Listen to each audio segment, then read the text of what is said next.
கிறிஸ்துவுக்குள் பிரியமானவர்களே, இந்த காணொளி மூலம் உங்களை சந்திப்பதில் நான் மிகுந்த மகிழ்ச்சி அடைகிறேன். இது உங்கள் பாஸ்டர் கிஷோர் டைட்டஸ். இது உங்கள் அற்புதத்தின் நேரம். இன்றும் கூட நாம் கர்த்தரின் ஜெபத்தை குறித்து நாம் கற்றுக்கொண்டு வருகிறோம். இதன் 2வது பகுதியாக இன்று நாம் காண இருப்பது உந்தன் நாமம் பரிசுத்தப்படுவதாக. இயேசு சொன்ன 2வது வரி ஜெபத்திலே, இயேசுவின் ஜெபத்தில் 2வது வரி உந்தன் நாமம் பரிசுத்தப்படுவதாக. தேவனின் பரிசுத்தத்தை நாம் புரிந்து கொள்ள வேண்டும். அவரது நாமம் பரிசுத்தமானது. நாம் ஜெபிக்கும்போது இந்த நாமம் பரிசுத்தப்படுவதாக என்று நாம் ஜெபிக்கிறோம், நாம் சொல்லுகிறோம். ஆனால் இதன் உள்ளான அர்த்தத்தை நாம் என்றாவது புரிந்திருக்கிறோமா? இந்த உந்தன் நாமம் என்பது ஹாலோட் அப்படின்ற வார்த்தை ஆங்கிலத்தில் பயன்படுத்தப்படுகிறது. இது ஒரு விசேஷமான ஒரு வார்த்தை. இதை நம்ம அன்றாட வாழ்க்கையில் நாம் பயன்படுத்துவது கிடையாது. இதற்கு அர்த்தம் பரிசுத்தமானது, விசேஷமானது என்று நாம் அர்த்தம் கொள்ளலாம். ஹாலோட் பி தை நேம், உந்தன் நாமம் பரிசுத்தப்படுவதாக. ஹாலோட் என்ற அந்த வார்த்தைக்கு பரிசுத்தமாவது இல்லது விசேஷமாகுது இல்லாட்டி தனித்துவப்படுத்தப்பட்டது என்று பொருள். இயேசு தேவனுடைய நாமம் பரிசுத்தமானது என்று சொல்ல கற்றுக் கொடுத்தது மட்டுமல்ல, அதை அவருடைய வாழ்க்கையிலும் அதை வாழ்ந்து காட்டினார். அவர் பரிசுத்தமாக வாழ்ந்து காட்டினார். இயேசு தேவனுடைய நாமம் பரிசுத்தமானது என்று சொன்னது மாத்திரம் கிடையாது, அவருடைய வாழ்க்கையிலே அதை அபியாசப்படுத்தினார். நம் வேதத்தில் வாசிக்கும் போது பிரியமானவர்களே, நாமம் என்ற வார்த்தை, அதாவது அவர்களுடைய பெயர் என்பது மிகவும் மிகவும் முக்கியமான ஒன்றாக கருதப்படுகிறது. ஏனென்றால் அந்த நாமம் என்பது அவர்களுடைய அடையாளத்தையும் அவருடைய அதிகாரத்தையும் அவருடைய புகழையும் சார்ந்ததாக இருக்கிறது. அது வெறும் பெயர் அல்ல. நம்முடைய நாட்டிலையோ இல்லை நம்முடைய கலாச்சாரத்தின்படி நம்ம பேர் வைக்கும்போது எல்லாத்தையும் பார்க்கறதில்லை. ஆனால் அவங்க ஊரில் அவங்க பேர், அந்த எபிரேய மொழியில் பேர் வைக்கிறார்கள் என்றால், பேர் என்றால் அதற்கு அடையாளம், அதிகாரம், புகழ் என்றெல்லாம் அது அர்த்தம் உண்டு. யாத்ராகமம் புஸ்தகம் 3வது அதிகாரத்தில் மோசே உங்கள் நாமம் என்ன என்று கேட்டபோது தேவன் நான் இருக்கிறவராகவே இருக்கிறேன் என்று பதில் கொடுத்தார். ஐ ஆம் தட் ஐ ஆம். அது வெறும் பெயர் அல்ல, அவர் நாமம். அவர் நித்திய பிதா, அவர் மாறாத தேவன். நான் மாறாத, நேற்றும் இன்றும் என்றும் மாறாமல் இருக்கிற நான் இருக்கிறவராகவே இருக்கிறேன் என்று பொருள். உந்த நாமம் பரிசுத்தப்படுவதாக என்று சொல்வது வெறும் மரியாதையோ அது வெறும் மரியாதை அல்ல, அது ஒரு உறுதிமொழி. நாம் எடுத்துக்கொள்ளுகிற ஒரு உறுதிமொழி. ஆண்டவரிடம் நாம் அப்படி ஜெபிக்கும் போது அது ஒரு உறுதிமொழியாக கருதப்படுகிறது. அவர் நாமம் பரிசுத்தமானது, நாமும் அவரை பரிசுத்தமாக நடத்த வேண்டும். அவருடைய நாமம் விசேஷமானது, நம் வாழ்க்கையும் விசேஷம் நிறைந்ததாக பிரதிபலிக்க வேண்டும். ஆனால் உண்மையை சொல்ல போனால், நாம் இந்த நாமம் பரிசுத்தப்படுவதாக என்று நாம் ஜெபிக்கிறோம். ஆனால் நம்முடைய வாழ்க்கை அதை பிரதிபலிக்கிறதாக இருக்கிறதா என்று நாம் சிந்தித்து பார்க்க வேண்டும். நம்முடைய வாழ்க்கை தேவனுடைய பரிசுத்தத்தை பிரதிபலிக்கிறதாக, அவர் நாமம் எப்படியாக பரிசுத்தப்படும், அது எப்படியாக புகழை பெறும்? அது நம்முடைய வாழ்க்கையின் மூலமாக. அப்போ நம்ம ஜெபிக்கிறோம், ஆண்டவரே உம்முடைய நாமம் பரிசுத்தம். ஆனால் அந்த பரிசுத்தம் நமக்குள்ளாக இருக்கிறதா என்று நாம் சிந்தித்து பார்க்க வேண்டும். பிரியமானவர்களே, அந்த பரிசுத்தம் நமக்குள்ளாக இருக்க வேண்டும். அப்போதான் ஆண்டவருடைய நாமம் பரிசுத்தப்படும். அவருடைய நாமத்தை வீணிலே வழங்காது இருப்பாயாகன்னு சொல்கிறோம். ஆனால் ஆண்டவருடைய நாமத்தை நம்ம எத்தனை முறை அவருடைய நாமத்தை தரித்து நாம் எத்தனை முறை அவருடைய நாமம் வீணிலே வழங்கப்படும்படியாக நாம் நடந்து கொள்ளுகிறோம். அதுலேயும் பாஸ்டர்ஸ், ஊழியக்காரங்களாம் ரொம்ப கேர்ஃபுல்லாக இருக்கணும். அவங்களோட வாழ்க்கையில் அவருடைய நாமத்தை நாம் தூஷணப்படுத்தும்படியாக மற்றவர்கள், புறஜாதிகள், விசேஷமாக புறஜாதிகள் நம்முடைய வாழ்க்கை சாட்சி இல்லாமல் போகும்போது அவருடைய நாமம் வீணிலே வழங்கப்படாமல் இருப்பதாக நம்முடைய வாழ்க்கை இருக்க வேண்டும். பிரியமானவர்களே, ஒவ்வொரு முறையும் நாம் சாட்சி கெட்டு போகும்போது, நம்முடைய வாழ்க்கை அவருடைய நாமத்தை பிரதிபலிக்காத போது, புறஜாதிகள் மத்தியிலே நாம் சாட்சியாக வாழாத போது அவருடைய நாமம் வீணிலே வழங்கப்படுகிறது. இன்றைக்கு நாம் சிந்தித்து பார்ப்போம். இந்த ஜெபத்தை நம்ம செய்யலாம்.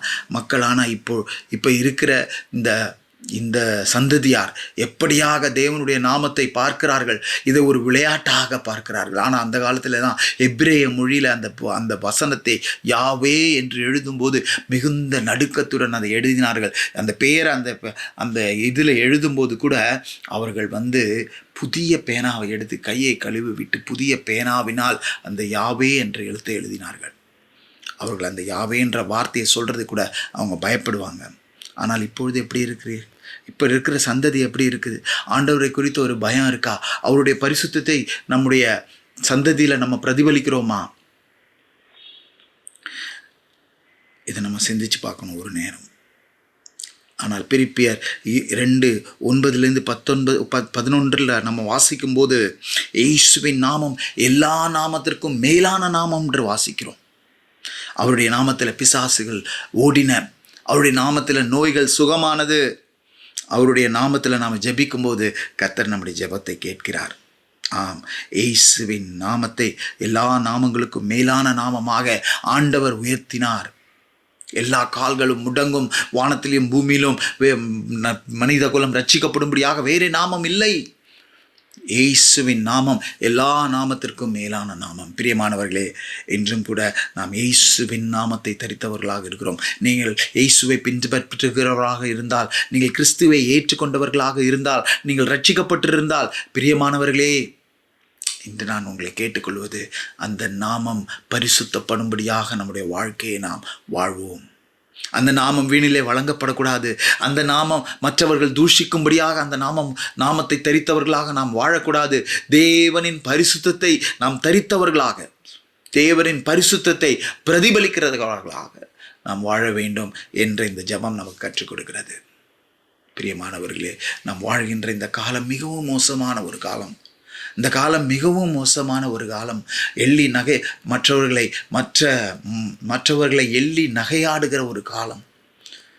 நம்மை கிண்டல் செய்கிற, கேலி செய்கிற ஒரு காலம். பிரியமானவர்களே, இந்த இடத்துல மற்றவருடைய கேலி கூத்துக்கு நாம் ஆளாகாமல், மற்றவருடைய கிண்டலுக்கு நாம் ஆளாகாமல், ஆண்டவருடைய நாமத்தை நாம் காத்து கொள்ள வேண்டும். நாம் அவருடைய நாமத்தை பிரதிபலிக்கிறவர்களாக உண்மையான பரிசுத்தத்தோடு கூட உண்மையோடு கூட இந்த உலகத்தில் நாம் ஜெபிக்க வேண்டும். மற்றவர்களுக்கு சாட்சியாக ஜெபிக்க வேண்டும். நம்முடைய நாமம் பரிசுத்தப்படுவதாக.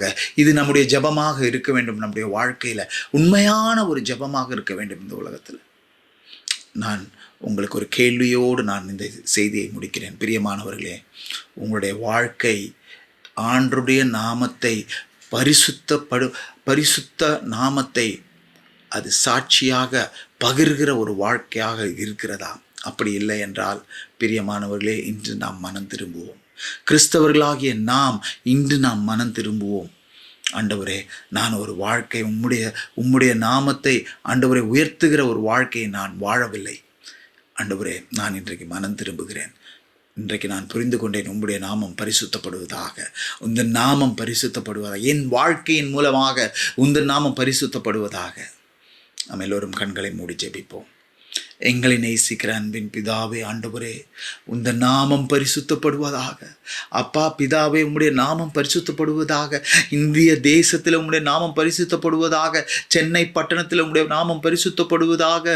தமிழ்நாட்டில் உம்முடைய நாமம் பரிசுத்தப்படுவதாக. எல்லோரும் இந்த உன்னத நாமத்தை எல்லோரும் அறிய வேண்டும். தகப்பனே, இயேசுவே, உம்முடைய நாமம் பரிசுத்தப்படுவதாக. இந்த பூமி எங்கும் உம்முடைய நாமம் பரிசுத்தப்படுவதாக. தகப்பனே, என்னுடைய வாழ்க்கை ஆண்டவரே, எனக்கு சுற்றி இருக்கிறவர்களுக்கு நான் உம்முடைய நாமத்தை, இந்த பரிசுத்த நாமத்தை பிரகாசிக்கிற ஒரு ஒளியாக, ஒரு விளக்காக ஆண்டவரே என்னை வைக்கும்படியாக நான் ஜெபிக்கிறேன். இதை கேட்டுக்கொண்டு இருக்கிற ஒவ்வொருவரையும் தகப்பன் ஆண்டவரே, மங்கி எரிகிற ஆண்டவரே, எல்லா விளக்கையும் இன்றைக்கு ஆண்டவரே நீர் ஆவியானவர் எண்ணெயாக நீர் ஊற்றி அதை பிரகாசிக்க பண்ணும்படியாக நான் ஜெபிக்கிறேன். கர்த்தர் ஆண்டவரை கேட்டிருக்கிற ஒவ்வொருவரையும் மனம் திரும்பி, ஆண்டவரே, இன்றைக்கு என் வாழ்க்கை ஆண்டவரே அது பரிசுத்தம் இல்லாமல் இருக்கிறது, ஆனால் இன்றைக்கு நான் மனம் திரும்புகிறேன் என்று சொல்லுகிற ஒவ்வொருவருடைய வாழ்க்கையும் கர்த்தர் ஆண்டவரே அந்த மனம் திரும்புதலை கர்த்தர் ஆசீர்வதிக்கும்படியாக ஜெபிக்கிறேன். அந்த வாழ்க்கைக்கா ஆண்டவரே அவர்களை எடுத்து வல்லமையாக உம்முடைய கரத்தில் வல்லமையாக எடுத்து பயன்படுத்தும்படியாக அபிஷேகிக்கும்படியாக நான் ஜெபிக்கிறேன். ஆவியின் வரங்களினால் நிரப்பி உம்முடைய நாமம் பரிசுத்தப்படும்படியாக எல்லா இடத்திலேயும் அவர்களை பயன்படுத்தும்படியாக ஜெபிக்கிறேன். அவளை ஆசீர்வதித்து ஜெபிக்கிறேன். இயேசுவின் நாமத்தில் ஜெபிக்கிறேன் நல்ல பிதாவே, ஆமேன். இந்த செய்தி உங்களுக்கு பிரயோஜனமாக இருந்தால் நீங்கள் கீழே கமெண்ட்டில் அதை தெரிவியுங்கள். உங்களுக்கு இந்த செய்தியின் மூலமாக நீங்கள் ஆண்டவர் உங்களோடு பேசியிருந்தால், இடைப்பட்டிருந்தால் அதை எங்களுக்கு தெரிவியுங்கள். இந்த சேனலை சப்போர்ட் பண்ணும்படியாக உங்களை அன்போடு கேட்டுக்கொள்கிறேன்.